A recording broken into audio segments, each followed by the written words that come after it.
Hello viewers, welcome to another episode of Inside the Dressing Room. I'm your host Dhaka. Captaincy of the Bangladesh T20 international team has been in the talks for the last 1 or 2 weeks, and Liton Kumar Das has been given the responsibility.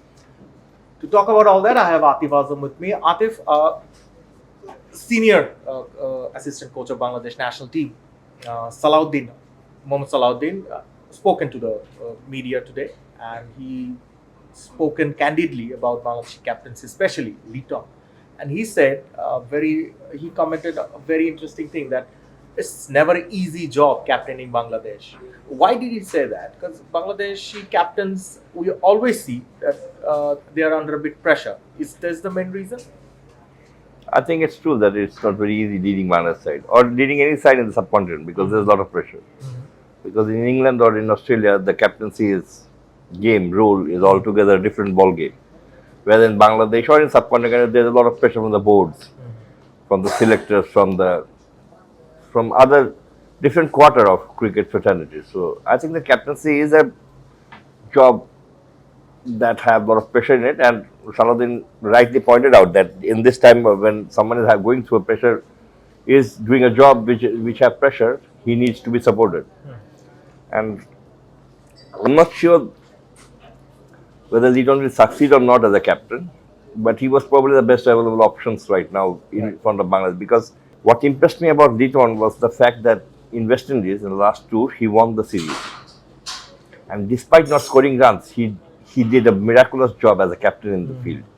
So it's such a apart from, I mean, whenever someone is not scoring runs, it goes behind at the back of his mind that he's not scoring runs. So he's in a pressure. Right.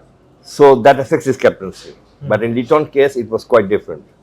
He managed the bowlers, he managed the whole field quite maturely, despite not scoring runs. So that must have given him an edge over others as far as leading the Bangladesh team is concerned. And right now, the biggest thing is that with so many T20s coming up, and as he's been appointed for a substantial amount of time, he can stamp his own authority on the team. Right.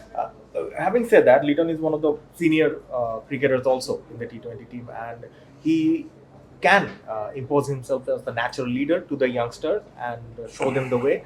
But you personally know Liton. Out of the field, how he conducts himself, is that very captainly, or does he keep a cool head off the field? I think if we go through the first phase of the captaincy, even before when he was leading the side on interim basis, he didn't have a good time with the media. He somehow could not keep his cool in the media conferences. Exactly. That is one area that he needs to address very well, because whenever you are leading Bangladesh side, you are always going to be under scrutiny, and you will be always asked very nasty questions. So you have to know how to dug those questions, or else you'll be in trouble. He had a very bad time in India when he had some brawl with the media, section of media personality, but that also left a long effect on him. But these days, if I see Liton, these days he's trying to change his personality a bit. He's trying to be more open about himself, but he always tries to keep himself within himself. He doesn't have a lot of friends. I mean, he doesn't like to go out and have not very extrovert character. Right? Not very extrovert. But what I want to say is that it is not necessary to be extrovert to be a good captain. Right. Even an introvert guy can be a good captain. Of course. We've seen the likes of Stephen Fleming.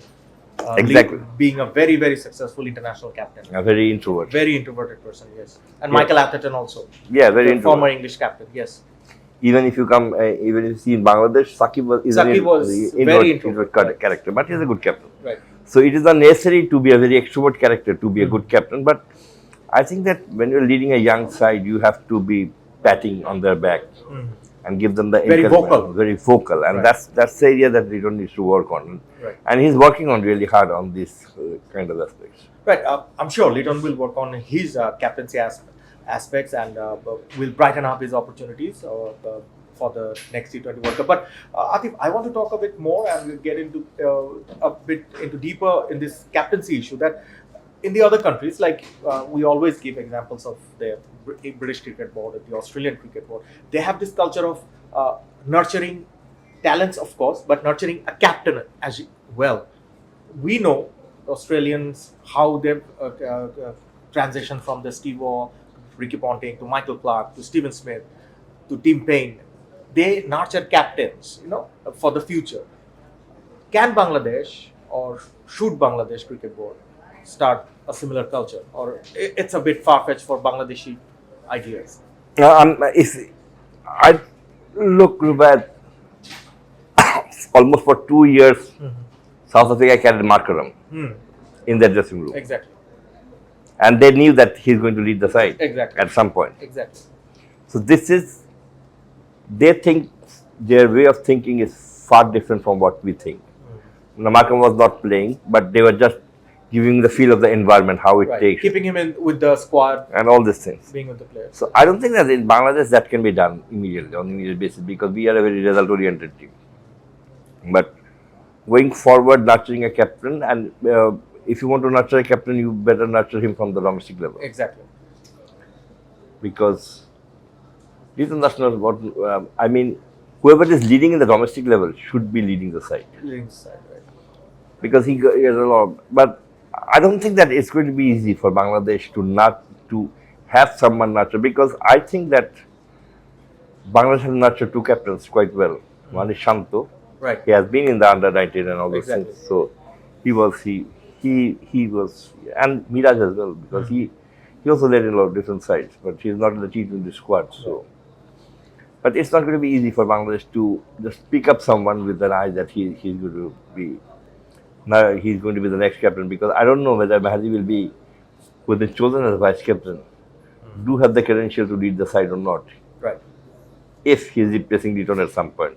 All right. Atif, we'll wait for all that. Thank you for your time today. Thank you, Ruben. Folks, that was all the time we have for you today. I'll be back tomorrow with another episode of Inside the Dressing Room. Till then, you take care. Follow us on Facebook. Subscribe our YouTube channel. Get the latest update on www.daily-sun.com.